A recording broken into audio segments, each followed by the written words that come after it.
Hello, ladies and gentlemen, and welcome to the first inaugural episode of Crack Open a Cryptid. I told you, it's clean. Dude, it's such a clean noise. yeah, these microphones pick up a lot. Yeah. Oh, yeah. So what are we doing here? So this is going to be our podcast where we talk about paranormal everything, talking about cryptids, which are just like unexplained creatures, paranormal stuff, conspiracy theories, Mysteries. the works. Yeah. So for our first episode, it's a wonderful day in sunny Southern California. My name is Tyler Shively. I'm Jeremy Savage Tate. And I'm Adrian Castro. Okay, so for the first episode today, we want to talk about a pretty popular cryptid, one I think everybody knows at least a little bit about. So we looked into a lot about the Loch Ness Monster. Nessie, the sweetest babe in Scotland. Also, like, of all the cryptids that we'll ever talk about, probably the one that's most likely to exist, in my opinion. You know, you don't know all the science that I looked into at the end of what we're gonna do here, but you're actually kind of right.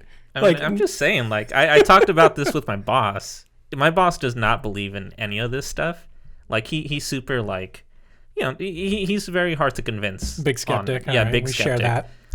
But he did admit the one cryptid that he might believe in is Nessie. Are you saying that the type of cryptid you think is real, or do you think Nessie there's definitely a monster in that lake? I feel like is it a singular species or a singular one or like a species? The type of cryptid. Yeah, you think that creature the big might monster have existed. can be real. Yeah. Well, we should probably talk about with Nessie. Most people kind of have this conjured idea in their head of what Nessie looks like from various media throughout the years. I think the one that sticks in my head, weirdly, the highest. The water horse, Legend of the Deep. It's true. But the one that sticks in my head the highest is when I was a kid, there was a Scooby-Doo movie where they looked for Nessie. Ooh, the one that it ends up being like a submarine. Yeah. And I always think of that Nessie in my head because I remember right at the end of the movie, Velma, I think, says maybe there are some mysteries that just aren't meant to be solved. Which even as a kid, I was like, isn't that your whole fucking job? Doesn't that line put you out of fucking business? So, if you know it's a submarine, you solved the case. There was a lot. Even as a kid, I was like, that doesn't make any sense. But then Scooby looks out the side of the mystery machine while they're driving away, and Nessie just actually comes out of the water and swims away. And it's like, wait, hold on, back up. Scoob, you ain't gonna tell anybody about that shit, dude? You're cool with that? I mean, it's a mystery that doesn't need to be solved. Oh, clearly. They clearly I'm the stated, idiot. Yeah, it's not meant to be solved. But yeah, that's my image of Nessie in my head. Most people will think of the surgeon photograph, which is the classic, the head out of the water. Yeah, Jeremy's doing his hand. Yeah. Yeah. It's a very visual thing. So everyone listening is going to be like, oh, I totally get that. Get fucked, audio listeners, i.e. all of you. All three of you. So there's three main descriptions of Nessie. The one that I think most people know is the dinosaur kind of look. People compare it to a plesiosaur, which was a real creature that did exist. So it's a long, narrow neck, a very small head at the end, fairly large bulbous body with flippers connected. And a lot of sightings will claim Nessies anywhere between 25 and 60 feet long and about 10 to 12 feet wide. So weird dimensions, but that is the general idea. A few sightings never really explain. It's weird. They don't talk about the neck. They only talk about the body. And so people have compared it to a whale or a shark. Just a really big whale in Loch Ness. A lot of the older ones looked like that. Oh, I see. Sure. Yeah, and so the first ones were more whale-like. Then they became more eel-like, where people were showing what would be just the neck of Nessie. So they think it's like a sea serpent. Yeah, and so that was where a sea serpent thing came. But our modern conception started in the early 1900s of it looking more like a plesiosaur. But so just keep in mind, I specifically really want you to keep in mind the 25 to 60 feet long, 10 to 12 feet wide. How deep is the loch? The loch, locks, I think, just in general are extremely deep. Like, that's the whole point of it. But let me. I'm now starting to realize that I don't know what a loch is. A loch is a body of water that someone calls it a loch before I can call it a lake. According to Wikipedia, Loch Ness is a large, deep freshwater loch in the Scottish Highlands. Does that answer your question? No, it does not. No. This is claiming about 745 feet deep. So it's fairly deep for its size, but it's not like the deepest lake that exists, which would be I think Baikal is a lot deeper. But is it the deepest loch that exists? Hold on. Loch definition. It just says a lake. All right. So there is absolutely no difference between a loch and a lake. I think it's just the Scottish term for lake, potentially, but I thought it meant like a small but deep lake. See, I'm loving that part because now when they do like the American interpretations, they're going to be like, no one's going to know what a loch is. This is the Loch Ness Monster. God, can't wait for Nessie's crossover into America, dude. That's going to be a good season. So the first ever sightings that we think ever occurred for the Loch Ness Monster, the first ever recorded, were actually in ancient times. Like this goes back to roughly 297 AD. What? Yes, so this goes way back because there was a ancient race of people called the Pictish who were either, it's kind of hard to tell, they either predated the Celtics or they were direct descendants of the Celtics. That era of history is a little weird because the Romans only cared about the Romans and they were the only ones writing it. But the Pictish have a bunch of stone carvings, which you've probably seen, like whenever you think of Scottish stone carvings, probably Pictish carvings. Yeah, that comes in my memory a lot. I'm just, wow, what does a stone carving look like in Scotland? But no, like you've probably seen those images of like... I probably have, but I will say there's nothing in my mind right now that's saying, ooh, that's a Scottish carving. Well, if you do see a Scottish carving, odds are it was probably the Pict who did it. And they actually had a bunch of carvings of a creature that matches the dinosaur theory with like the bulbous body, the long neck. So we've seen these carvings of the Pictish that describe the modern interpretation of Nessie, which is just kind of interesting how far back that goes. But they were first recorded, like the Pictish themselves were first recorded when they were attacking Rome at Hadrian's Wall, which is like a big historical like setting. Yeah, where My wall? You've been there? Yeah. Oh, no, Hadrian. Oh, yeah. Hadrian. How was it? Was it an impressive wall? It is famously very short. Oh. Well, how big were the Pictish? Were they like... My 3 feet tall? my knowledge of it, I could be wrong, is it was put up and they were like, yo, we need to stop these people from getting too far south. And then when they no longer cared, people just kind of took the rocks and made their houses with it. So it is very short now. And so people are like, could have been tall, but when you go there, you're like, all right, that's like a hurdle that maybe someone would have to jump over. Well, one of the people that they were trying to keep out were the Scots and the Picts. But the Pictish had no written language. So all we've ever seen are these carvings. So a lot of what we know is speculation about what the Pict were trying to show us with those. But in general, Scottish folklore all around is full of mythical aquatic creatures. Mythical aquatic. Yeah, so it could be anything really because the Scots loved making up crazy, weird ocean and lake creatures. But that is the very first, we think, recording of Nessie. What time frame were we seeing like the shark? So that would be basically the next one. Oh, I see. Which is about 300 years later, 200 to 300 years later. Because the first written account of Nessie, which is my favorite sighting of Nessie, happened, we first saw it written in a biography of Saint Columba in 565 AD. Okay. So Columba, just so you know, if you don't know who it was, he was well known as a leading figure of the Scottish conversion to Christianity. So it was like that era where all of Scotland was being swiftly made very Christian. But in this book that was wrote about Columba, it said that Columba was at the loch when he saw some swimmers out in the lake. One swimmer that he saw was allegedly bit by the creature. So a human being was supposedly bit by Nessie. Nessie let him go, and then was preparing to attack another swimmer when Columba stood up and shouted, "Go back, beast!" And then she did. And those people later on, like, well, yeah, that happened. Like, the people that were being attacked. Like, there's no confirmation on this? No, it's just in this book, but it's a book about St. Columba, and St. Columba apparently saw this happen, saw Nessie bite a man and not kill him or rip a limb off, attempt to bite another man, and then he said, hey, don't. Could you not? I love that because it kind of sounds like, oh, I'm not getting very far with these Scots. They don't love Jesus enough. And some guy was just like, yeah, but you never, like, they're not going to believe in Jesus. They believe in big, monsters in the loch. He's like, what? Tell me more about this. I'm like, yeah, there's a big monster in the loch. And so he comes back. Oh, you wouldn't believe it. I saw that monster. Oh, and I was like, hey, go, because like Jesus got the power, and that's gone. Now you're good. Oh, you want to be Christian? Yeah, that's a big problem. Big problem. That monster's going to eat you unless you're a Christian. How are you going to get that monster out of here without saying, hey, stop? Yeah. Because if there's one thing that Jesus was able to do is to convince people to stop. Mm-hmm. That's true.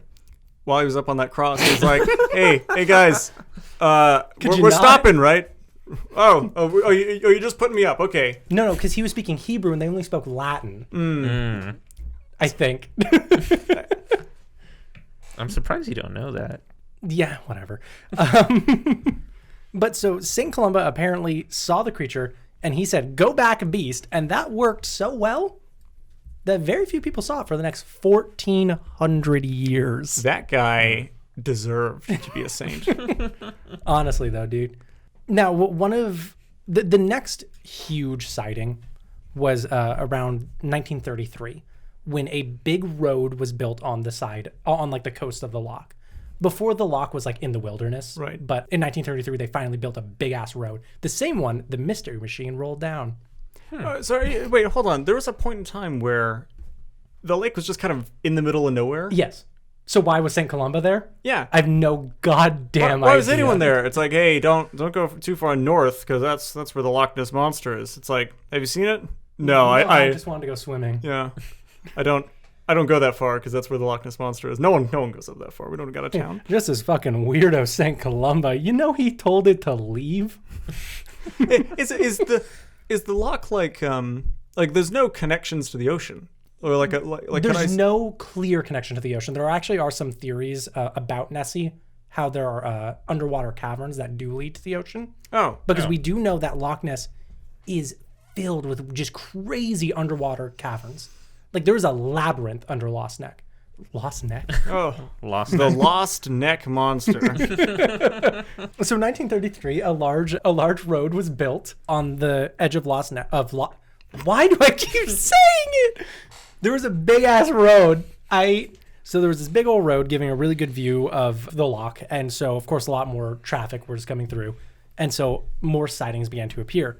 Specifically, one couple in May of that year claimed that they saw, quote, a large creature akin to a dragon or prehistoric monster, which is not how I have described anything ever in my entire life. Were they describing it as a prehistoric monster? Yes. Or... Apparently, this couple saw it and said, quote, they described it as, quote, a large creature akin to a dragon or a prehistoric monster, unquote. It's such a weird way to describe something, right? I've never gone out anywhere and said, hey, you know history? Because this is outside of history. Yeah, this is prehistory. Yeah, this is prehistory. I don't think I've ever used the word akin in regular speech. This was in the 1930s. They were probably like, tally-ho, chap.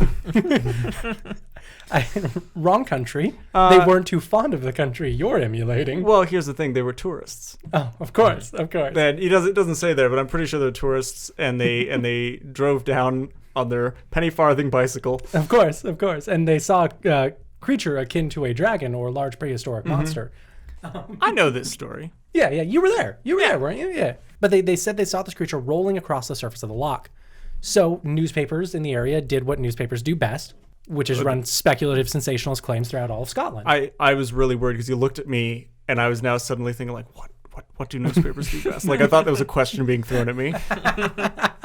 No, so they took this and they fucking ran with the dude. It was in every newspaper throughout Scotland. Hundreds of sightings began to appear after that in the same year, resulting in a media phenomenon that crossed the entire UK. My favorite thing that happened during that phenomena is apparently a circus in London offered a bounty of 20,000 pounds sterling to anyone who could capture the beast and bring it to them, because the circus wanted Nessie in their show.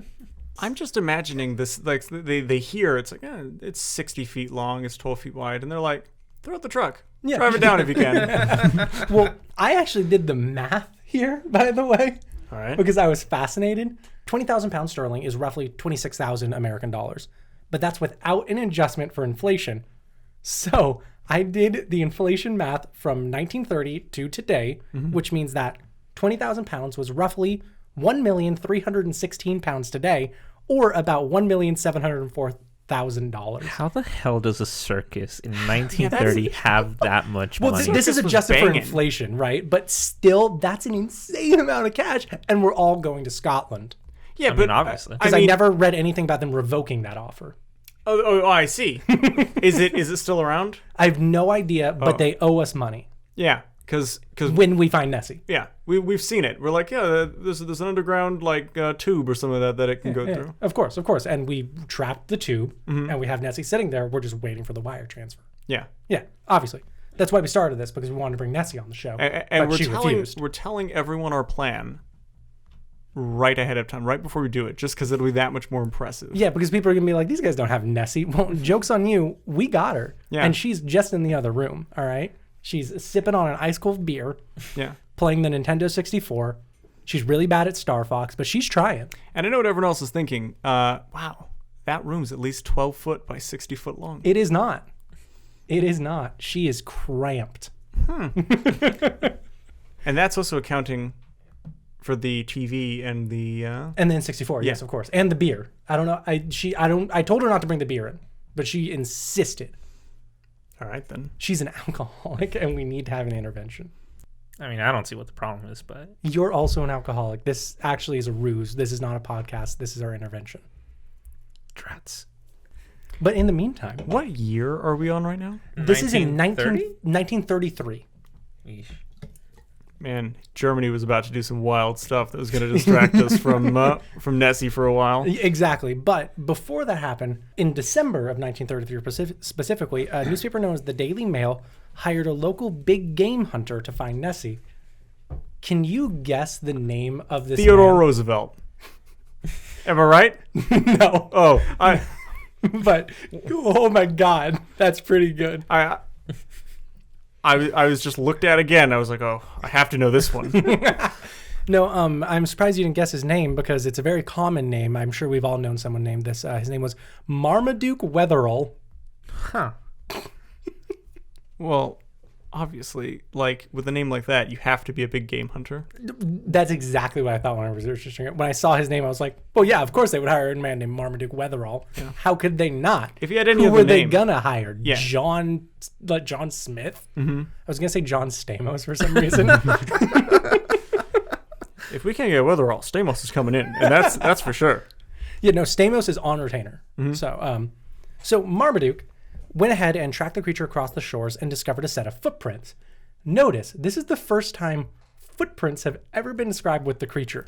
When you say tracked, like he just walked up to the shore and saw footprints. From every source I could find, no one explained how he tracked it, but there are pictures, and it boggles my mind that there are pictures of this man. I'm imagining that Let me pull up a picture of Hang this on. guy. He looks exactly what you think he looks like. it's just a picture of him with like a magnifying glass on the ground, and there's like footprints, and he's like, oh, look at these clues, and then he walks up and there's just more footprints, and he's like, oh, finally we found some evidence. Yeah.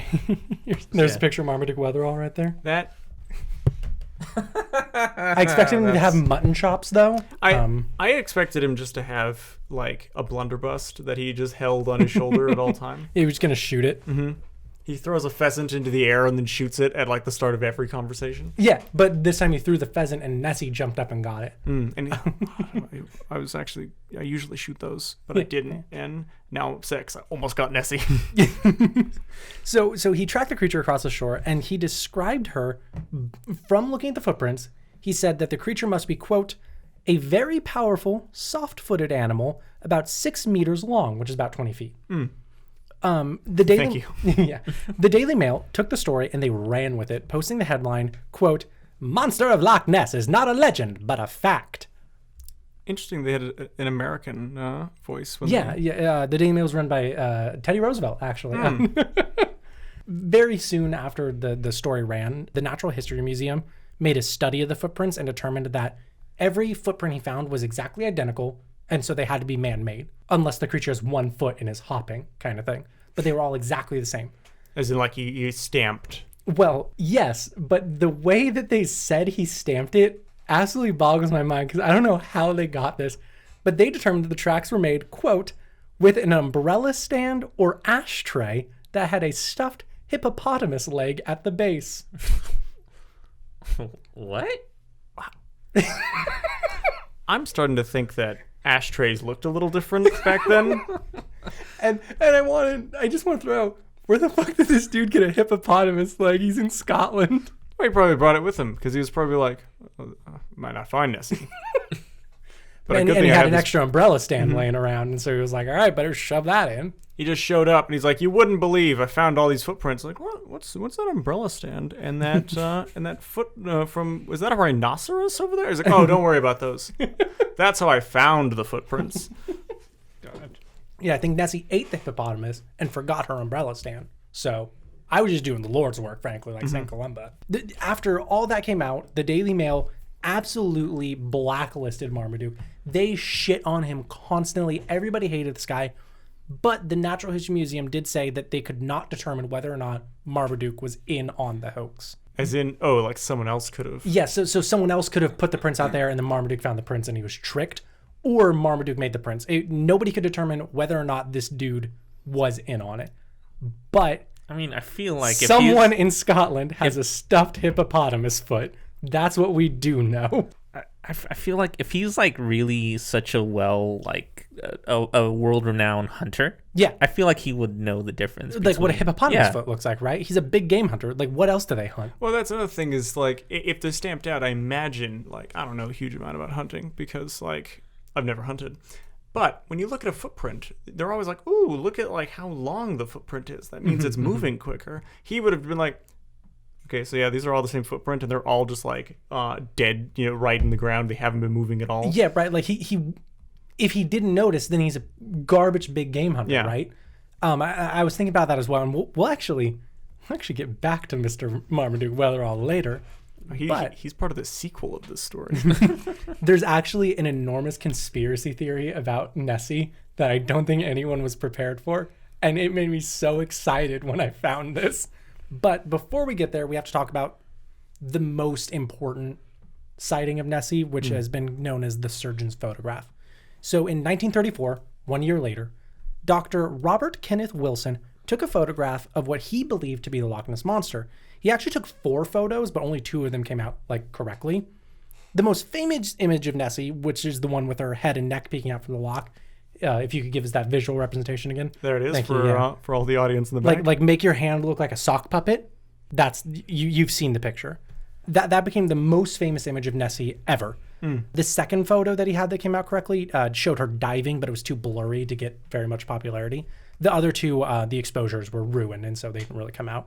He sent these to the Daily Mail, and on April 21st, 1934, they started posting images of the Loch Ness Monster, because apparently the Daily Mail has nothing better to do than talk about the Loch Ness Monster, even though Germany's acting really weird right now, but, that's not our problem. We're going to stay neutral. And then they did.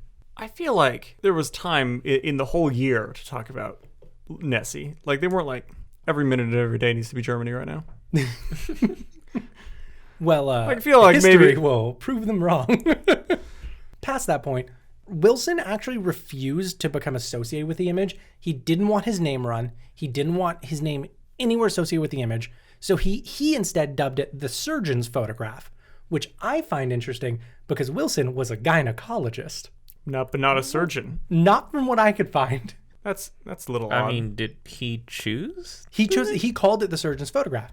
Maybe he wanted to be a surgeon, but he wasn't good enough, so he just kind of... And also, it's 1934. If the dude can look at a pussy and think it looks good, he can probably be a surgeon. Well, it just sounds like, let's say you're a gardener or something like that, and you're like, I don't want anyone to know that this was me. You're like, that's the landscaper's photograph. I mean, that is what it feels like, though, right? Where it's like, dude, come on, you're reaching above your station. Back up. But the image of this creature is actually where the birth of the plesiosaur theory came from. Because apparently there were enough people in 1934 who knew what a plesiosaur was to be like, that shit's a plesiosaur, dog. I know what that is. And so then they did. And that's the birth of like everything we know about Nessie to this point. What she looks like and everything, because that's the photo that always gets brought up. And so hundreds of theories were used to explain the beast. Skeptics dismissed it from everything from driftwood, which is a really common one, but then others described it as an elephant, an otter, or a bird. Those don't sound similar at all. No, I can kind of get the elephant. Why an elephant is swimming in Loch Ness is beyond me. But like, okay, maybe his trunk's out. Like, I get that.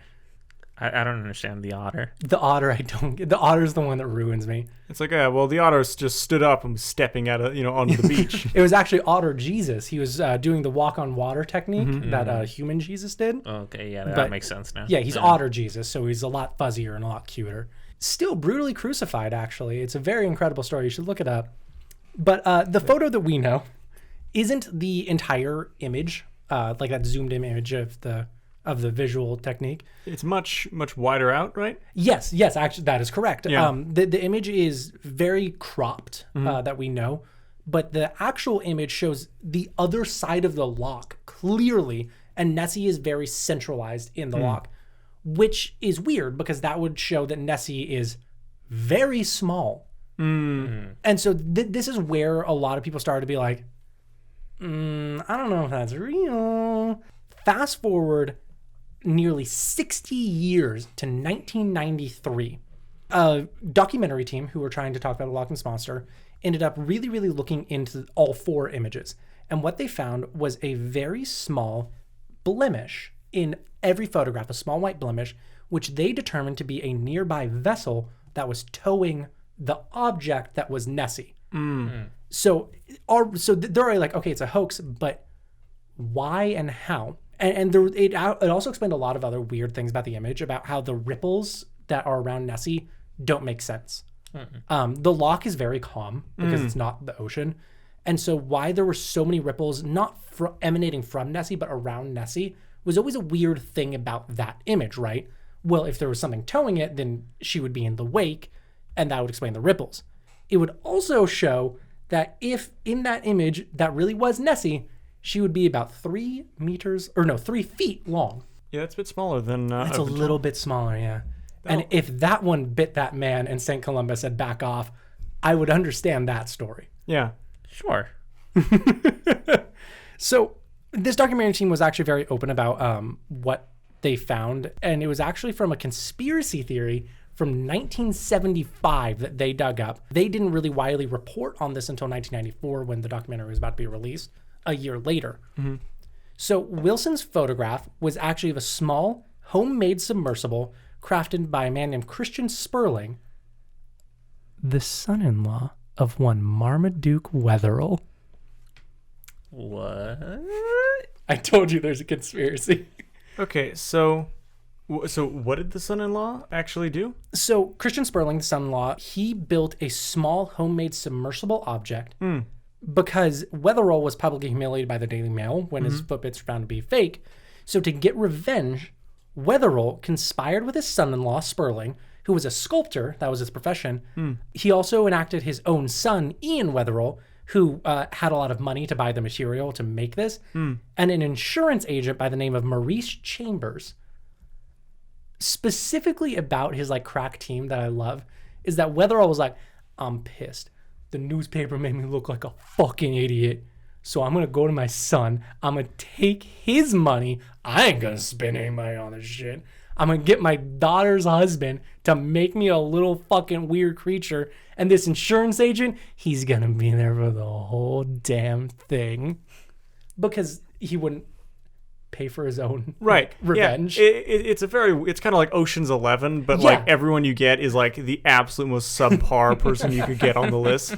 It's like, you wouldn't believe it. We're robbing this bank. We got a gardener. We got a landscaper. We got someone who can trim the hedge. Like, do you have anyone else that like can maybe actually rob a bank here? Absolutely not. But the outside of that bank is gonna look fucking fabulous when we get out of here. Cops be like, there's no way that bank could be getting robbed. Look how good the facade looks. All according to plan, baby. So, first things first, Ian purchased the toy submarine from a local, like, 1900s Scottish Walmart. Okay. So they essentially went to a Walmart, bought a toy submarine.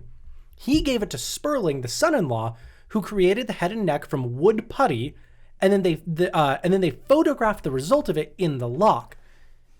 The insurance agent, Maurice Chambers, took the plates from the images and gave them to Dr. Wilson, who was a colleague of his and, quote, loved a good practical joke, which I think is a great quality for a gynecologist to have. Wilson, of course, then sent those photos to the Daily Mail, and the rest we know. But according to Marmaduke, they sank the creation in the loch and claimed that it was still probably there somewhere. So Marmaduke, at the end, actually admitted to this conspiracy theory about the surgeon's photograph being a hoax because he got caught doing a hoax. Interesting. What a fucking G, dude. He's like, yeah, you think I was wrong about that? Well, you're wrong because you were wrong about that. That was me the whole time. I'm Nessie. He puts on like a big old hat and just goes swimming in the lake. So, to this day, we know that photograph was totally faked. We know the footprints were totally faked. But there are sightings of Nessie that pop up all the time. So, of course, a bunch of people try to figure out what exactly are people seeing. Because that's kind of a common thread, with cryptids in general. Like, Bigfoot isn't real, but there's something that people are seeing, right? Is it a bear? It's probably a bear. Oh, yeah. Okay. I mean, a bear that walks on its hind legs like that? Bears do that. Do they? Yes. It feels like very quickly we're ruling out Bigfoot as a potential episode. Well, I probably, shipped yeah. Nessie and Bigfoot. Oh, I see. OTP, Oh yeah, no, dude. they're definitely fucking. Follow my Tumblr page, Nessie plus Big Boy at tumblr.com. Nessie plus Big Boy. It's spelled out PLUS, not like the sign plus. Oh, I see. That name was taken. And boy is with an I. Did you really even have to say it? Yeah, it's true. Of course it is. So the most common idea is that Nessie is a plesiosaur who survived the dinosaur extinction. Mm-hmm. Plesiosaurs specifically were an aquatic dinosaur with flippers, a long, narrow neck, and a small head, which matches Nessie perfectly. But Nessie is claimed to be about 25 to 60 feet long, where a plesiosaur on average was 5 to 50 feet long. So Nessie does fall into like the category, Kind of loosely, but yeah, but like it's potentially there. Now, plesiosaurs, right? Their main diet consisted of fast-moving fish and soft cephalopods. I was gonna say ships, but I cut myself on it. It's not like I was very worried about that shit. because we're talking about the Loch Ness Monster here, and you're just like, hold on, let me confirm time travel. No, that's for later episodes, Jeremy. I don't like the way my name was said right there. Jeremy. Oh, that. So the diet of a plesiosaur did consist of fast-moving fish and soft cephalopods, which Loch Ness does have some fish, but they're a bit slower. Mm-hmm. No cephalopods. And just, I was surprised by this, a shit ton of eels. Like, most of the population of fish in Loch Ness are eels. Is an eel a fish? I think it's just an aquatic creature. I don't think it's technically a fish. I mean, everything that swims in the ocean is a fish. Is that? So how- you telling me if I went to, like, Newport Beach and jumped into the ocean, I'd be a fish? Yes. All right, Yes, you well, would. at least we know where his... Ladies and gentlemen, look right up. It's the amazing man fish. Just, hi. So the plesiosaur, we actually don't know how it fed or how it like lived. It either would stay at the top of the water and they would shoot their heads downward to get fish, or they laid at the very bottom and they shot their heads up to eat. Which the first one could explain Nessie because we always see her like at the top of the water. Mm-hmm. But if the second one was true, we would never see Nessie, like ever, because plesiosaurs didn't really come to the top like ever. But Nessie is actually kind of known for being, and this is. I need to put this forward. this particular fact I found on the actual travel website for Scotland, and they'd said that Nessie is known for her shyness. So it's Scotland's actual official travel website. It was like, yeah, Nessie's very shy, okay? Don't spook her. You may not see her. Because she's shy, Yeah. not because she's not real. Because we're not saying whether or not she is real. Right. But we are saying she's real and she's shy. But we're not saying she's real. You know what's funny is around this time I need to bring up a sort of a personal experience I have with Loch Ness. Have you seen Nessie? Well, yes. Back in the year of 2004, Very contemporary year. I was on a family vacation. I was probably like 7. And we're going up to Loch Ness. That checks out. Jeremy and I were born on the same day in 2004. I was, in fact, 7. Yeah. So we're on like this bus, like a tour bus, and we're going through. The entire time they talk about Nessie. They're like, "Oh, you wouldn't believe it. Here's Nessie. You know, here's a photo. Probably showed that photo of Yeah, the surgeon's And I'm photograph, sitting there like, I can't wait to like look for Nessie. I'm so excited. And I'm talking to my parents like, yeah, come on, let's go find Nessie, kind of thing. And we get off the bus, and I did not know this at the time, but there's a massive like water fountain with a giant animatronic Nessie. And as a kid, there were a lot of pictures of that on the website. I walked up to it and I was like, well, guys, there it is. Like, this was an hour and a half boat ride, hour and a half boat ride to the bus that I just got on. And that was an hour and a half. We're talking about Nessie the entire time. I step out for 5 minutes. There's Nessie right there. You built in a water fountain. Did nobody think about that? Dude, we cracked the case. Yeah, there it was. So to get our like $1.7 million, all we have to do is go find that water fountain again. Yeah. Do you think you could remember how to bring us there? Yeah, I could. I'll just go to the visitor center and we'll walk about 10 feet away from the opening door. Do we not get to take the bus ride though? You can take the bus ride. Oh, sick! I want to take the bus. Do you think that Nessie will fit on the bus? How big was the bus? 60 feet by 12 feet. We can put it on the roof. Just strap her down. I will say, my memory may be a little problematic, but I think it might have been not to scale.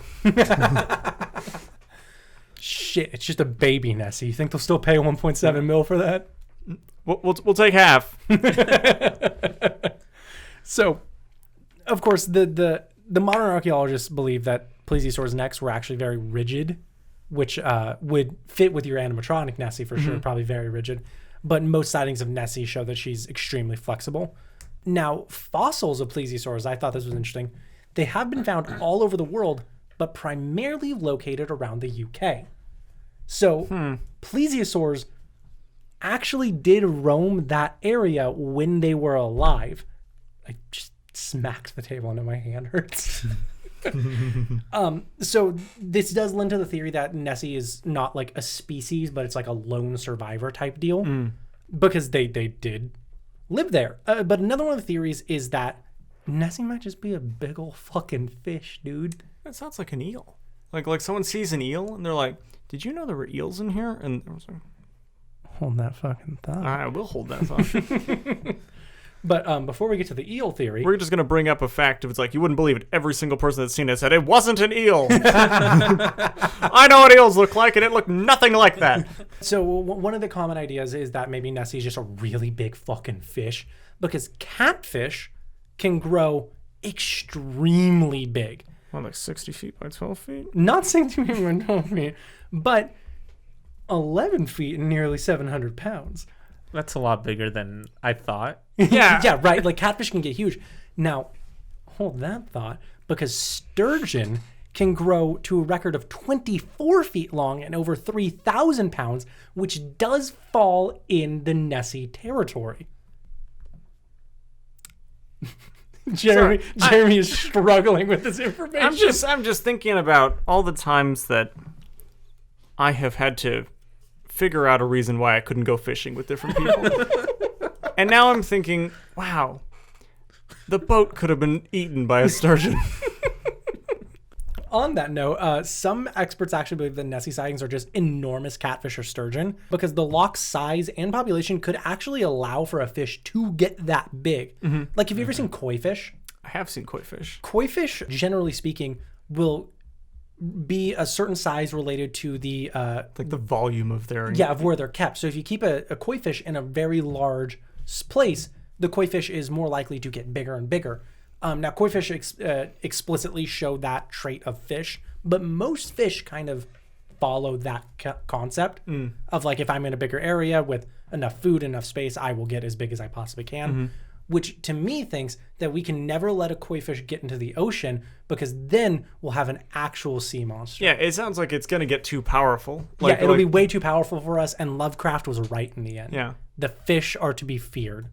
I mean, honestly, I kind of want to just release a koi fish in the wild. I won't actually do it, but I kind of want to see what that looks like. You won't actually do it. You're like, it's too dangerous. I mean, you never know.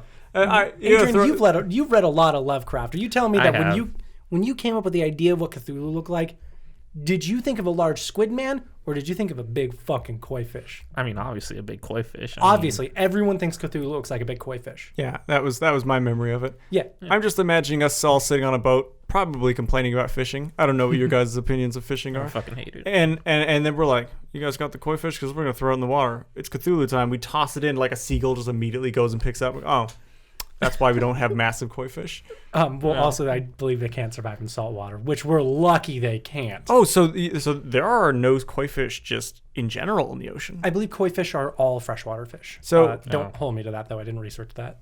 Well, okay then. I'll just believe that. I'm going to go my entire life telling people about koi fish, but you wouldn't believe they're saltwater only fish. And then freshwater only. You wouldn't believe what I know about koi fish. I know the best things about koi fish. And they're going to be like, you know nothing about koi fish. I'm going to be like, hold on, I need to go call someone. So, of course, other theories say that a very niche species of shark could have wandered into the loch. So similar to the big fish theory. What do you mean by niche species? A niche species, because if you ever heard of the Greenland shark? Yes. Oh, well, apparently not. I bet you weren't expecting that, because the real answer is no. Oh, well, yeah, because the Greenland shark is a very niche species of shark that only really swim around Greenland, but they can reach sizes about 24 feet long and 2,200 pounds, which really doesn't sound like very big once I just told you that a sturgeon can get bigger than that. Yeah. Some people think that these sharks could have wandered into Loch Ness, because when we were talking about the underwater tunnel systems, it is believed that it is not proven, but we have not charted all of those tunnels. There's hundreds of them that we don't know where they go. And one or two of them could potentially lead out to the ocean. So something like Nessie or shark or enormous sturgeon could potentially swim from the ocean through the tunnels into Loch Ness. Couldn't we just lob a whole bunch of fish with trackers on them and then just be like, hey, did anyone get to the ocean? Oh, most of them died in this cave somewhere? Okay, well, we'll try again. I mean, you say that, but there actually are people who are testing that. That's one of the ways that they're charting those tunnels, just by tracking fish and seeing where they're going. Because I don't know if you know this, but Loch Ness is like a hotbed for scientific research. I didn't. People love researching Loch Ness, specifically looking at DNA of creatures in Loch Ness, because there's just such a varied amount of like eels in Loch Ness. And so it's like, yo, how are there so many eels here, dude? One of those projects, a really large scale project, was trying to document all of the DNA of aquatic life in Loch Ness, because all creatures that enter water will leave DNA samples behind. And if you just get a bunch of buckets of water, you can test all of that DNA.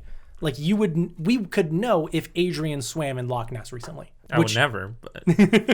Well, yeah, because you're going to get bit by a monster, and what if St. Columba isn't there to tell it to back off? Feels like that's also not the best way to find out if he's like, it's like, okay, you go, we're going to close our eyes, you go for a swim, all right, now we're going to get the bucket. Like, he was here, all right. But so after running all the samples through rigorous study, 0% of the DNA matched plesiosaur DNA, nor did they discover any catfish or Greenland shark DNA. So unfortunately, the big ass fish theory is kind of thrown out. There are sturgeon in there. But would the DNA stand around for like so long? Potentially.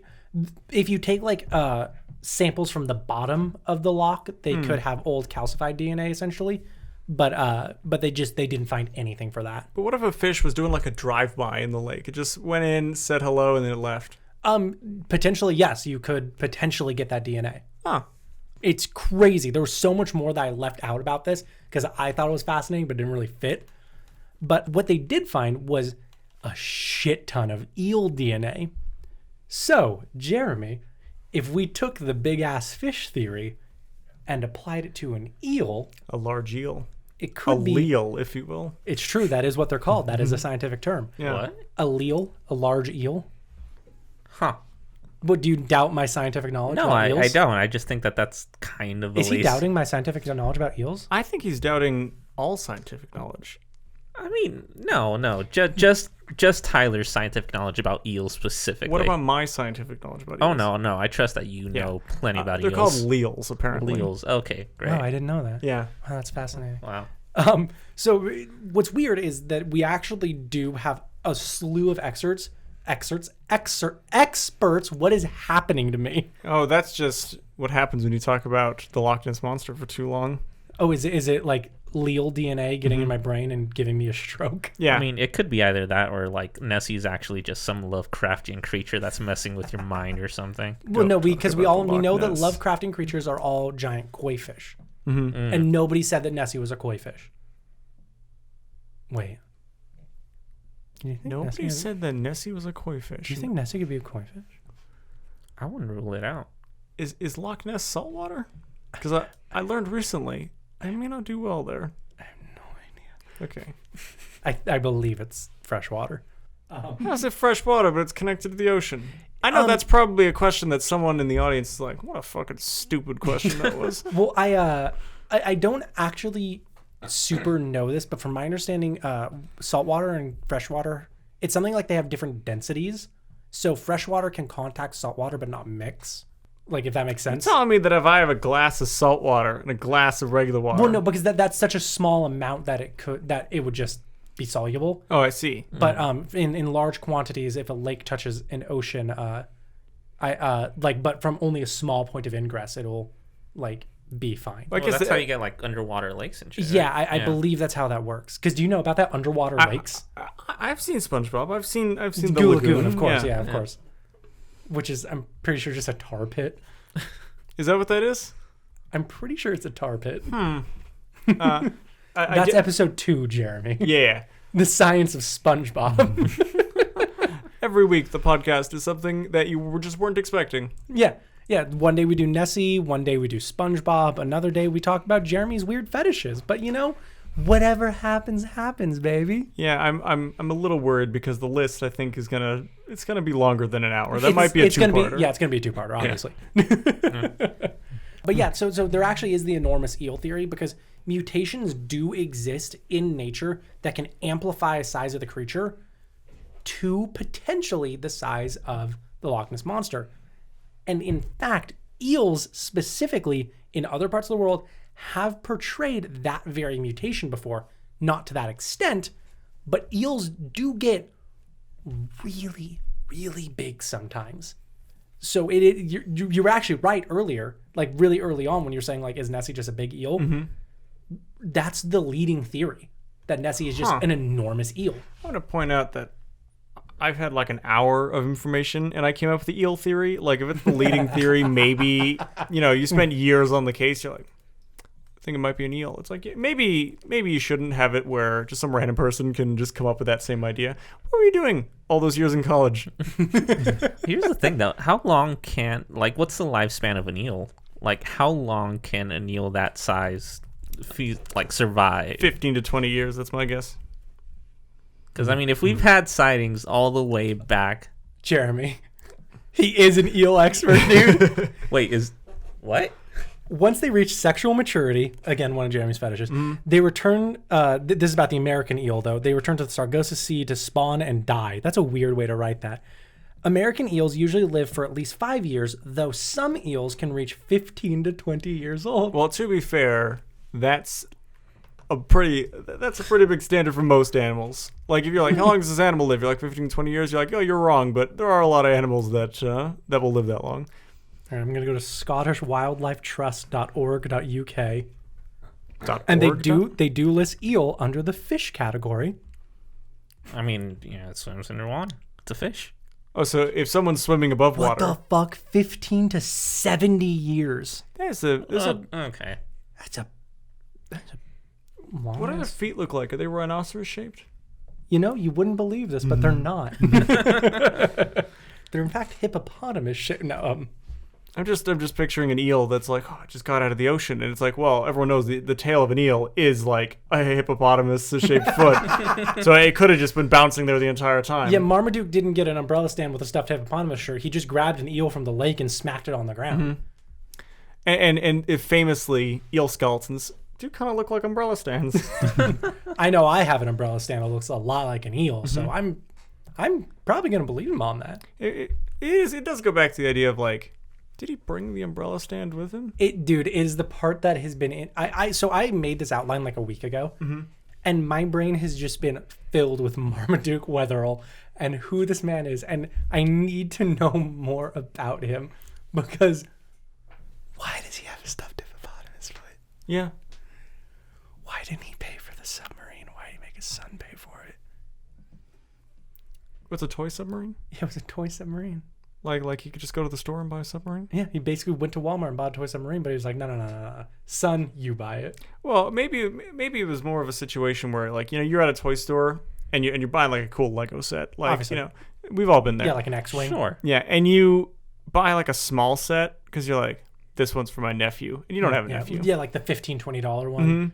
And you keep a straight face at the cashier stand because you're like, I'm an adult. You're like, yeah, you wouldn't believe it. Birthdays are coming up, and then you just go back to your house and just like, there was no birthday. Yeah, you spend the next 4 hours going like, where is that piece? I don't even know what that thing is called. That was probably him. He was just like, I don't want to buy a submarine. They're gonna think I'm so weird. I'm gonna get my 40-year-old son to do that. he can be weird. And then we're going to get my wife's husband, who has a lot of wood putty, and he's going to give it a little head. Maybe not the best way to phrase that one. That's All right, apparently next episode is about my weird fetishes. But yeah, no, that's there's a lot more to the Loch Ness Monster, but it's mostly just people being like, yo, what's that thing?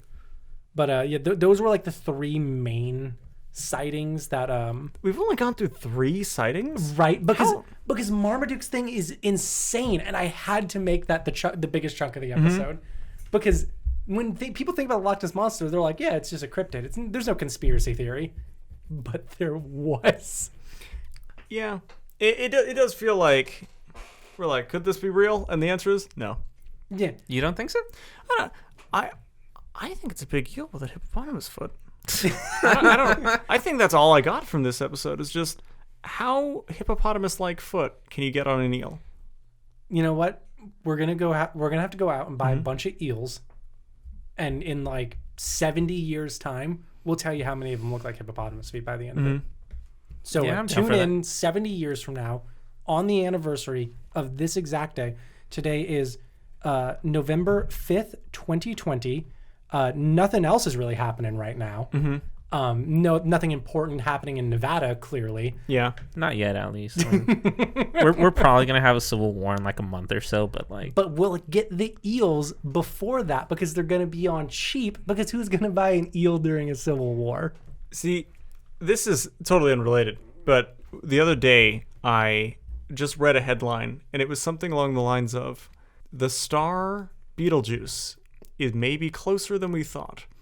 And I, for some reason, had this huge anxiety attack of like, oh shit, like it was right behind me. Like I was, Well, if you say its name 2 more times, it might be. yeah, I was. It was like, yeah, it might be 20% closer than we thought. I was like, holy shit, it's been here the whole time. God. Do you think Nessie is from Beetlejuice? The sun? Hold on, say Beetlejuice again.